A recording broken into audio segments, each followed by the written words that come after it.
ఇంతకీ మీకు ఈ సంబంధం ఓకే కదండి? నెల జీతం ఎంత? ఊర్లో షాప్ ఉందండి, నెలకు 1,00,000 వస్తుందండి. అబ్బే సరిపోదు. పోనీ ఆస్తులుండాయా? సిటీలో ఫ్లాట్ ఉందండి, 2 ఎకరాల పొలం ఉందండి, 2 బావిలు కూడా ఉన్నాయండి. అయితే పోయి అందులో దూకండి. జీతాలు ఆస్తులు ఉంటే సరిపోదు, ప్లానింగ్ ఉండాలా.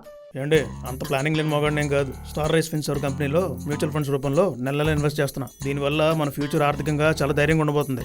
అంతేకాదు, నెల ఎంత కట్టాలని రూల్ ఏం లేదు, ఎంతైనా కట్టుకోవచ్చు. నెల కొంత కట్టేదాన్నే సిప్ అంటారు. సిప్పా అంటే? నెల కొద్ది కట్టుకొని పొదుపు చేసుకునేదాన్నే సిప్ అంటారు మేడం. చూసారా, ఈయన కూడా ప్లానింగ్ ఉంది.